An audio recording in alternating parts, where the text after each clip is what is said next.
What's going on, peeps? Today, I want to talk about the biggest movie in the world for a second, Barbie. This blockbuster film has been absolutely everywhere, and for a reason. The promotion and marketing tactics that were done for this movie haven't been this crazy for a film in a long time. It feels like ever since the COVID-19 pandemic, Hollywood has been struggling to really put their movies out there like this in a unique way. However, the Greta Gerwig film has made all the right moves and is benefiting from it completely. It has grossed $300 million worldwide, passing its $128 million to $145 million budget by a landslide less than a week after its initial premiere. I saw the film myself in theaters the other day, thought it was pretty stupid but in an interesting way that just kinda works. If it weren't for these promo stunts, I likely probably would have dismissed it. So today, I'll be discussing all the ways Barbie got everyone's attention. A few spoilers, by the way. First of all, I need to state that an extensive marketing campaign like this wasn't low in cost. There was an estimated $150 million put into marketing this movie, and that doesn't even include the $145 production budget. A scheme like this hasn't been seen since like the early 2000s. Warner Brothers went crazy. The earliest teaser of the Mattel product-inspired movie was at a CinemaCon in April 2022.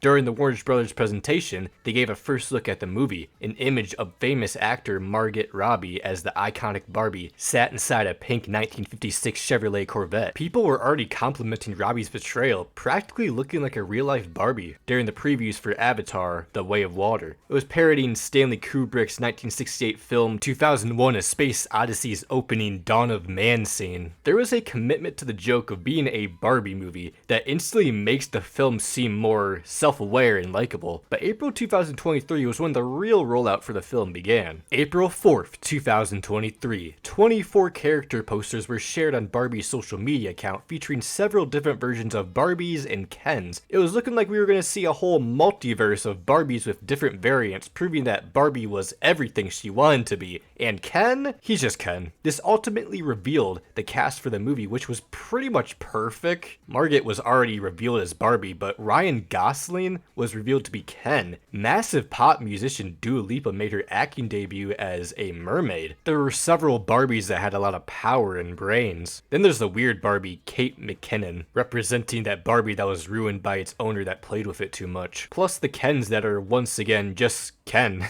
including Ken Maid, played by John Cena!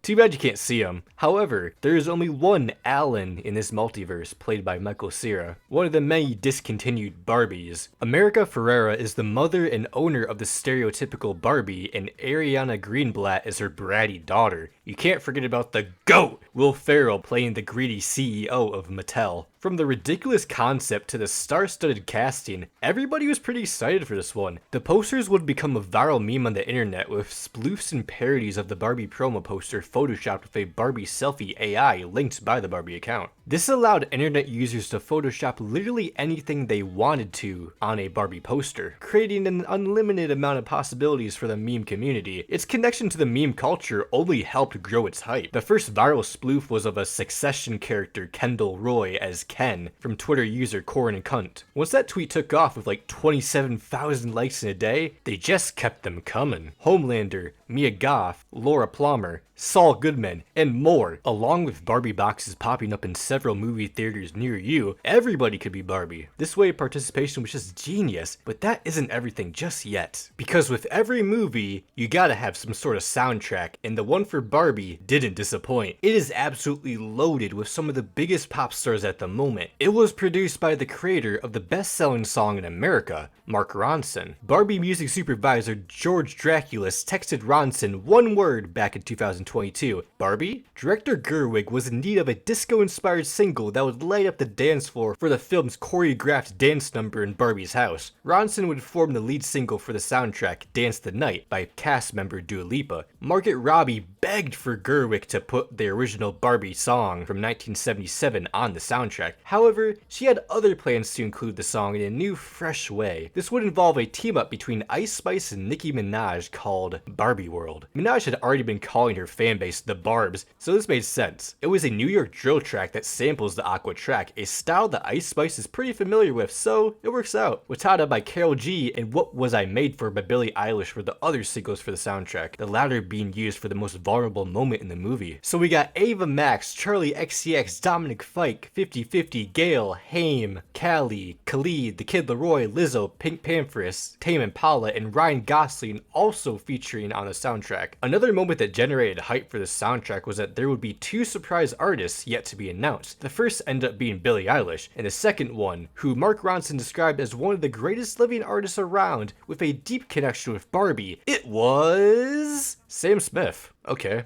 I guess. Kinda hoping it was Ariana Grande, but okay. Either way, the soundtrack was a runaway success, generating 20 million streams in its first day, with the lead singles topping the charts worldwide. Okay, so that's a soundtrack, amazing cast, meme potential. What else could they do? How about a few partnerships? It collaborated with the brands Aldo, Bloomingdale's, Forever 21, Gap, Hot Topic, Zara, and Primark for various Barbie-themed clothing and collections available. A Burger King meal that includes a burger with pink sauce, Ken's potatoes, pink vanilla milkshake with a strawberry New Quick powder, and a whole pink frosted donut. Krispy Kreme's brand deal is just another sugar rush. Swoon will get you pink lemonade. And if you're lonely and desperate, Barbie partnered with dating app Bumble, where Barbie and Ken become your dating coaches. I think my friend Lil Squeaky could use this. Chi Hair Care, Moon, and Ulta if you're looking for Barbie-inspired hair products. Spirit Halloween is stocked up with Barbie and Ken Halloween costumes, even though it's July. Plus, a Barbie Xbox Series S console. It's exactly what you think. They partnered with so many brands that I just can't talk about all of them. Now, are you stupidly rich and want to rent the Barbie Dream House? You can on Airbnb. This isn't a joke. Warner put out a HGTV renovation reality competition series, Barbie Dream House Challenge. It's currently airing new episodes every week where 8 teams compete to win a sleepover staycation in the house. Crazy how we're living in a world where you can rollerblade down the road with your Barbie rollerblades and see a massive pink billboard in the distance. This is truly the end times. The entire world has turned pink. It's such a bright, beautiful color that will stand out on any color palette. It's gotten to the point that any pink item you may see around you could just be associated with Barbie in some way. You can search up Barbie on Google and suddenly your entire screen is pink. You go to Dubai and you'll randomly see a 3D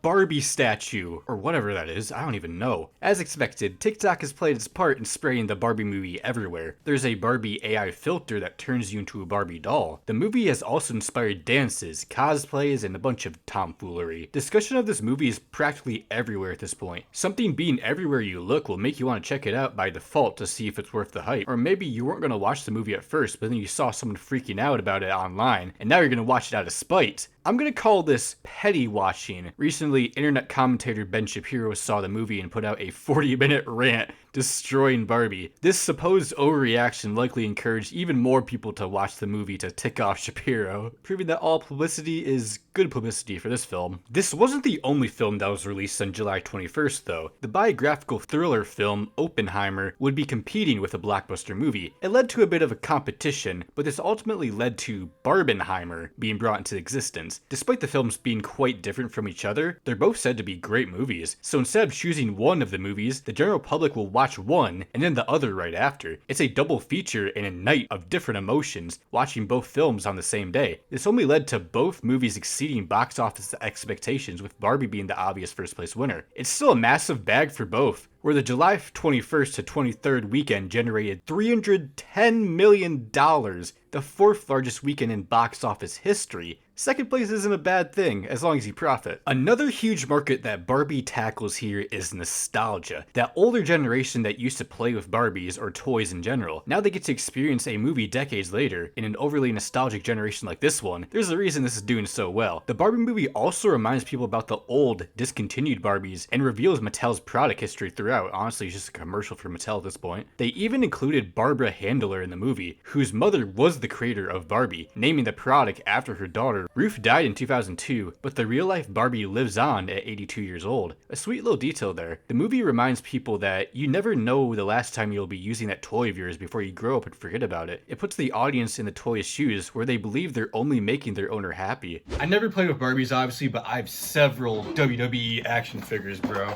that I play with all the time. This CM Punk one, though, or what's left of it, would basically be like my weird Barbie of my collection. You can tell I use this one a bit because it's been through several wars. The film's focus on nostalgia was a pretty smart promotion tactic in my opinion. Everyone loves to be reminded of the good old days. I'd say this film is being targeted more at adults than anything. Thank you for watching this analysis behind the promotion of the Barbie movie. Their team is an absolute masterclass when it comes to connecting with the current and former generation in different ways. They made sure the film was inescapable, but also likable. I've heard rumors about a Ken movie that will follow up this one, where he finds his worth without Barbie. It's all speculation, but I couldn't blame Warner Brothers if they pursue something like that. I think we've all learned a lesson today, y'all. We're kenough. Peace.